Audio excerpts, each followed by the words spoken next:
Oke baik, selamat pagi anak-anak. Nah hari ini kita akan melanjutkan materi kita, yaitu tentang bagian-bagian tubuh pada insekta. Nah mungkin kamu bertanya, apa itu Miss yang dimaksud dengan insekta? Insekta itu adalah jenis-jenis serangga.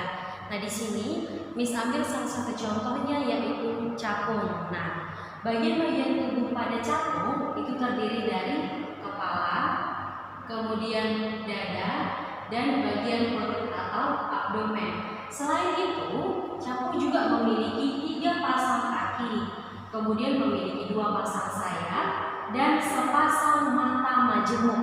Nah, apa itu yang dimaksud dengan mata majemuk? Kita perhatikan sama-sama slide berikut ini. Oke, ini dia. Nah, kalau pada manusia terdapat satu bola mata besar dan terdapat juga satu lensa mata. Kalau pada capung, pada satu bola mata ini dibagi lagi menjadi beberapa bagian. Nah, bagian-bagian yang kecil inilah bagian-bagian dari bola mata tersebut. Nah, kalau pada manusia, satu bola mata, satu lensa. Kalau pada hewan capung, satu bagian mata ini terdapat satu lensa. Jadi, kalau misalnya pada sebelah bola mata capung ini terdapat 1000 bagian, maka akan terdapat juga 1000 lensa mata. Nah, mata capung ini biasa juga disebut dengan mata faset. Apa fungsinya mata faset ataupun mata majemuk ini? Untuk melihat arah yang berbeda. Nah, contohnya, capung itu tidak hanya bisa melihat ke kiri, tapi bisa juga melihat ke kanan, 2 arah sekaligus. Fokusnya bisa lebih dari 1. Nah, itulah yang dimaksud dengan mata majemuk. Kemudian, nah selain mata majemuk, serangga juga memiliki tipe-tipe mulut yang berbeda. Nah, untuk lebih jelasnya, sama-sama kita perhatikan slide berikut. Oke, ini dia tipe mulut pada serangga. Nah, yang pertama, bentuk mulut pengunyah, berarti dia mengunyah makanannya. Bentuk mulut pengunyah ini dimiliki oleh belalang, biasa digunakan untuk mengunyah rumput. Kemudian yang kedua, bentuk mulut penghisap. Bentuk mulut penghisap ini dimiliki oleh kupu-kupu, biasa digunakan untuk menghisap nektar bunga. Jadi kupu-kupu itu biasanya hinggap di bunga untuk menghisap nektarnya menggunakan mulut, bentuknya penghisap. Oke. Kemudian yang ketiga, bentuk mulut penjilat, berarti dia mengonsumsi makanan dengan cara menjilat makanan. Ini terdapat pada hewan lalat. Makanya ketika lalat hinggap di tempat-tempat yang kotor ataupun di makanan yang kotor, maka dia akan menjilat makanan tersebut. Nah, yang terakhir, bentuk mulut penusuk dan penghisap. Jadi ini ada 2 tipenya ya, penusuk dan penghisap. Ini terdapat pada nyamuk. Nah, biasa nyamuk itu makanannya adalah darah manusia. Nah, sebelum dia menghisap darah manusia, maka dia akan menusuk kulit manusia terlebih dahulu. Setelah itu baru dihisap darahnya. Nah, yang keempat inilah yang merupakan tipe mulut pada serangga. Mulut pengunyah, penghisap, penjilat, penusuk, dan penghisap. Oke, itu dia untuk bagian tubuh serangga. Dan hari ini juga akan kita lanjut ke bagian tumbuhan dan fungsinya. Nah, di slide yang akan ditunjukkan ini sudah terlihat jelas semua yang mana bagian-bagian tumbuhan dan fungsinya. Dan ini akan kita bahas satu persatu. Kita mulai dari akar. Oke? Akar pada tumbuhan itu berfungsi untuk menghisap jahara dari dalam tanah. Nah, kalau kita perhatikan gambar ini, akarnya berada di bawah tanah, tetapi tidak selamanya akar tumbuhan itu berada di bawah tanah. Ada beberapa tumbuhan yang akarnya itu menggantung dan ada juga yang muncul ke atas permukaan tanah. Nanti akan kita bahas itu di jenis-jenis akar. Itu dia untuk akar. Kemudian yang kedua, batang. Apa fungsi batang? Batang berfungsi untuk menopang tumbuhan supaya bisa tegak. Oke, itu dia ya. Kemudian yang berikutnya, daun. Nah, kalau manusia dan hewan membutuhkan makanan, tumbuhan juga pasti membutuhkan makanan.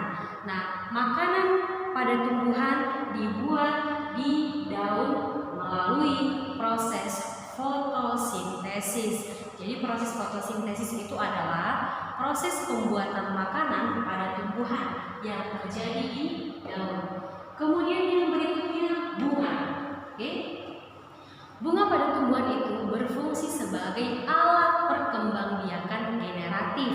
Nah, artinya pada bunga itu terdapat alat kelamin jantan atau yang disebut dengan benang sari dan alat kelamin betina yang disebut dengan putik. Jadi ketika benang sari dan putik sudah mengalami penyerbukan, maka akan terbentuklah yang namanya buah.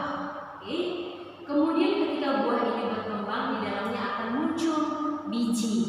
Dan biji tumbuhan ini kita ambil, kita tanam kembali, itulah yang akan menghasilkan individu baru. Jadi semua bagian tumbuhan ini memiliki fungsi tersendiri. Oke, nah sampai di sini kita lanjutkan ke jenis-jenis akar. Oke, sama-sama kita perhatikan slide berikut ini. Oke, jenis-jenis akar. Yang pertama itu ada akar tunggang dan akar serabut. Ini berdasarkan bentuknya. Oke, berdasarkan bentuknya dibagi menjadi dua, akar tunggang dan akar serabut. Apa bedanya? Sama-sama kita perhatikan. Kalau akar tunggang dia memiliki satu akar utama ke bagian bawah, kemudian dari akar utama inilah muncul yang namanya cabang akar. Sementara akar serabut tidak ada yang menjadi akar utama ke bawah ya, tidak ada, semuanya langsung berbentuk cabang. Itulah yang membedakan akar tunggang dan akar serabut. Nah, biasanya akar tunggang ini dimiliki oleh tumbuhan dikotil atau bijinya berkeping dua. Sementara akar serabut ini biasanya dimiliki oleh tumbuhan monokotil atau yang bijinya berkeping satu. Itu dia pembagian akar berdasarkan bentuknya. Kemudian yang keempat ini pembagian akar berdasarkan fungsinya. Oke, bisa kita perhatikan sama-sama. Kita mulai dari akar napas. Nah, akar napas. Akar napas, kenapa dia dikatakan akar napas? Karena akarnya muncul di atas permukaan tanah. Ini biasanya dimiliki oleh tumbuhan bakau. Tumbuhan bakau itu adalah tumbuhan yang biasa hidup di sekitar pesisir pantai. Itu fungsinya untuk menghindari abrasi ataupun mencegah abrasi pada pantai, itu dia ya. Akar napas ini fungsinya apa? Nah, akar napas ini berfungsi untuk mengeluarkan zat sisa yang tidak digunakan oleh tumbuhan tersebut. Berarti kalau ini terdapat tadi pada tumbuhan bakau, nah fungsinya akarnya ini selain untuk menghisap zat hara, selain untuk mengambil oksigen, juga berfungsi untuk mengeluarkan zat yang tidak digunakan atau yang tidak dibutuhkan. Jadi akar napas. Kemudian yang kedua akar gantung. Nah, ini mungkin sering kamu lihat. Akar gantung ini terdapat pada pohon beringin. Jadi akarnya itu menggantung dari atas. Fungsinya apa? Fungsinya ini untuk mengambil uap air atau oksigen dari udara. Untuk mengambil uap air atau oksigen dari udara, itu dia. Kemudian yang ketiga, akar tunjang. Nah, akar tunjang ini biasa terdapat pada tumbuhan pandan. Kamu juga pasti sudah sering perhatikan tumbuhan pandannya. Akarnya kira-kira seperti ini bentuknya. Fungsinya apa? Untuk menopang tumbuhan supaya tidak tumbang atau supaya tetap berdiri kokoh. Itu dia fungsi akar tunjang. Kemudian yang terakhir, akar perekat. Akar perekat.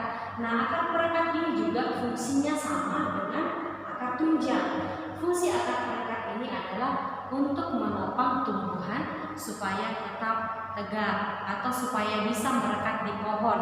Nah, biasanya akar perekat ini dimiliki oleh tumbuhan sirih. Kalau tumbuhan sirih dia merekat di batang pohon. Jadi dengan adanya akar perekat inilah tumbuhan sirih bisa merekat di pohon. Oke, itu dia. Kemudian untuk slide yang berikutnya, nah ini dia untuk lebih jelasnya ya. Kalau akar tunjang tadi, nah ini dia kira-kira. Nih, seperti ini kira-kira gambarnya akar tunjang. Oke, akar tunjang. Dia berfungsi untuk menopang tumbuhan supaya tidak tumbang atau tetap kokoh. Jadi akar tunjang ini juga dia muncul di permukaan tanah. Kemudian ini dia akar banir. Akar banir juga muncul di permukaan tanah. Ini juga berfungsi untuk menopang tumbuhan agar tidak tumbang atau tetap kokoh. Nah, selain itu, fungsi akar banir atau fungsi akar papan itu adalah untuk mengambil nutrisi baik dari tanah, kemudian juga untuk menyisap oksigen dari udara. Itu dia ya, fungsi akar tunjang dan fungsi akar banir. Nah, itulah tadi jenis-jenis akar yang dibagi berdasarkan bentuknya dan juga yang dibagi berdasarkan fungsinya. Nah, untuk hari ini sampai di sini yang Miss jelaskan. Semoga kamu bisa mengerti. Terima kasih.